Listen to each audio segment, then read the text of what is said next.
Hello bachcho. Let's read the question. The question says, a major breakthrough in the studies of cells came with the development of electron microscope. This is because जब electron microscope की invention हुई थी तो sales की study में बहुत बड़ा break through आया था। अभी हमें सारे ऑप्शंस पढ़ने और बताना है कौन से ज्यादा सबसे अप्रोप्रिएट ऑप्शन है ब्रेक थ्रू से रिलेटेड। लेकिन सबसे पहले समझते हैं कि यहाँ पे हमारा की कंसेप्ट क्या है। की कंसेप्ट है हमारा यहाँ पे इलेक्ट्रॉन माइक्रोस्कोप। हमें सबसे पहले समझना होगा कि इलेक्ट्रॉन माइक्रोस्कोप है क्या, ये आया क्यों, इसका यूज क्या है। तो इलेक्ट्रॉन माइक्रोस्कोप जो है ये हमें हेल्प करता है किसी भी सेल को या सेल के किसी पार्ट को इन डिटेल में देखने के लिए, डिटेल में देखने के लिए। ऑल्सो क्या होता है कि ये ना बहुत शॉर्टर वेवलेंथ की लाइट को यूज करता है, बहुत शॉर्ट वेवलेंथ की लाइट को यूज करता है, जिसकी वजह से विजिबिलिटी जो होती है वो बहुत अच्छी होती है। It gives good visibility.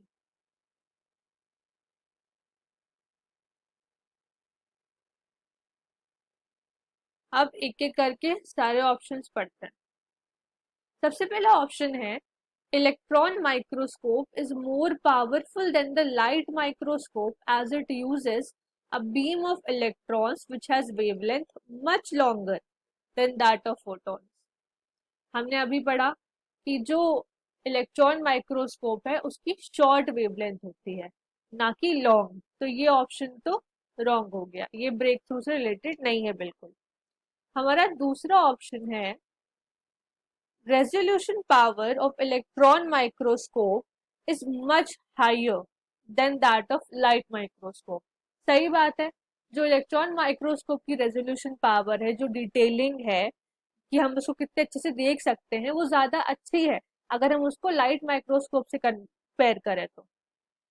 Third option है हमारे पास resolution power of electron microscope is 200 to 350 nanometer as compared to 0.1 to 0.2 nanometer for the light microscope.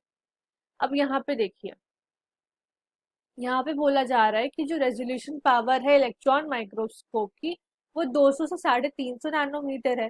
तो ऐसा नहीं है, जो इलेक्ट्रॉन माइक्रोस्कोप होता है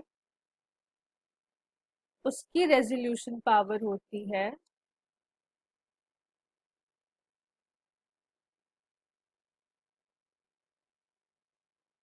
0.25 एंगस्ट्रॉम।